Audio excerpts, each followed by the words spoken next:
Be sure to check out my second channel called Rob Explains. There you can check out videos where I explain things outside of comic books. So what I wanted to do here is have a discussion about the difference between the negative zone and the end zone in Marvel Comics. The reason for this is that with the Fantastic Four film pulling heavily from the Ultimate Universe, and because the Ultimate Universe is a reimagining of various characters and teams from the mainstream Marvel Universe, I feel like some explanation is necessary regarding how the negative zone and the end zone relate to one another, and how they pertain to various adventures and escapades of the Fantastic Four.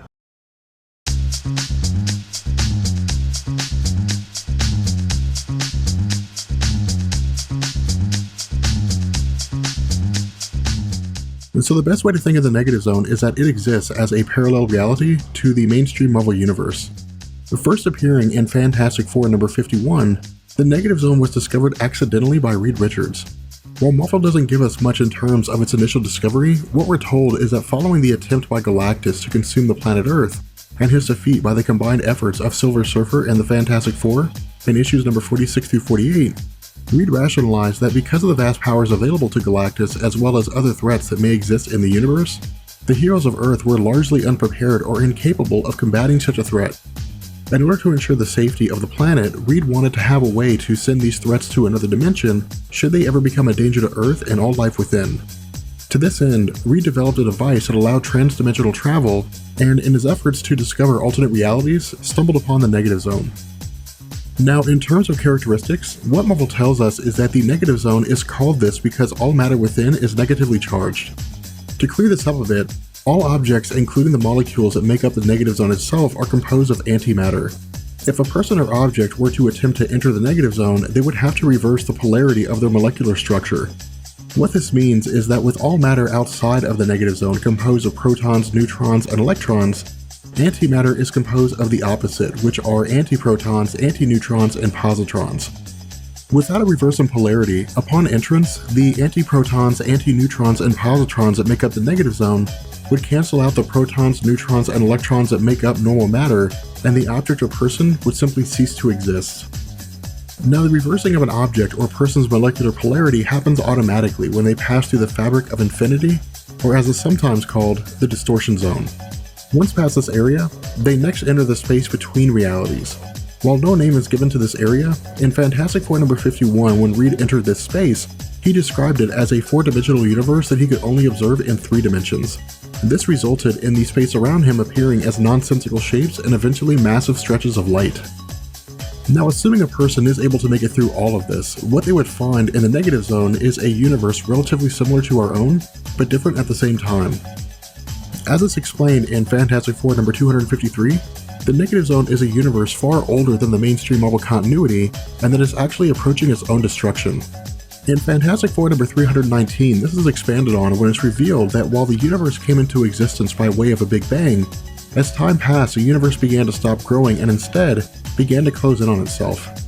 While the reason behind this is not explicitly given to us, I would argue that this is simply the result of the gravitational pull of all objects within the negative zone pulling towards one another. Now, within the center of the negative zone is a massive black hole, and within the core of this black hole is what's referred to as the crossroads of infinity. Like walking through a hallway of doors, if a person were to travel into the black hole and withstand the extreme tidal forces, they could actually enter other realities in the Marvel Universe, which points towards the fact that there's only one negative zone in the entire Marvel multiverse.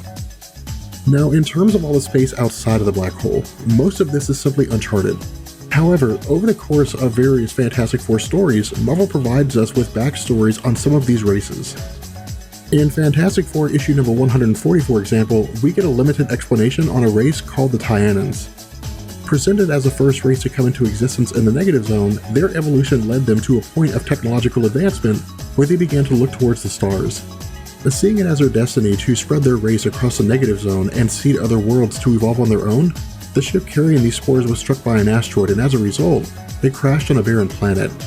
Now, out of these spores grew an insectoid being who would eventually become Annihilus, the famed enemy of the Fantastic Four, who would attempt several invasions of the mainstream Marvel continuity but fail each time.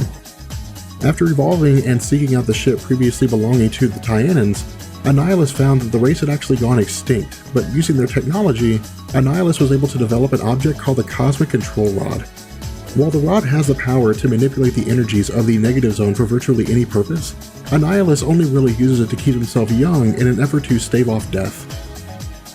Now, in addition to the evolution of Annihilus, the actions of the Tyanans also gave us the Bellurians. While nothing's really known about this race, the only person ever encountered that hails from these beings is a villain named Blastar. Cast out by his society, Blastar first appeared in Fantastic Four number 62, when Reed had taken a trip to the Negative Zone for the purpose of mapping planets. Following Reed Richards back through the portal and into the mainstream continuity, Blastar was defeated by the Fantastic Four and the Inhumans and sent back to the Negative Zone.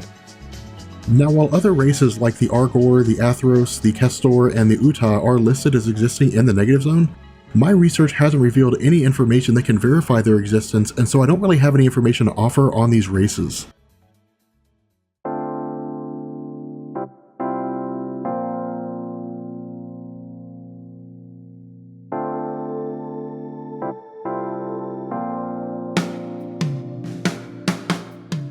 Now, where the mainstream Marvel Universe has a Negative Zone, the Ultimate Universe, which the 2015 Fantastic Four film draws from, has the End Zone.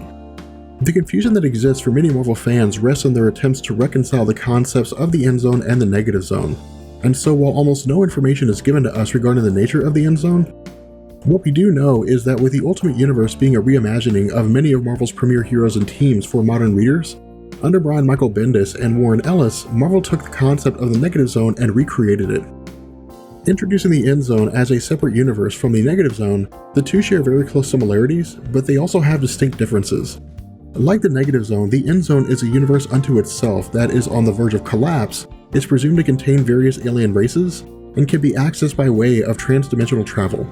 However, unlike the Negative Zone, the End Zone does not have a black hole at its center that acts as an access point to alternate realities, and the very molecules that make up the End Zone have a corrosive nature that eats away at organic material. With that being said, we're going to go ahead and bring this video to an end. I hope you guys enjoyed it, and I will catch you guys later. Peace.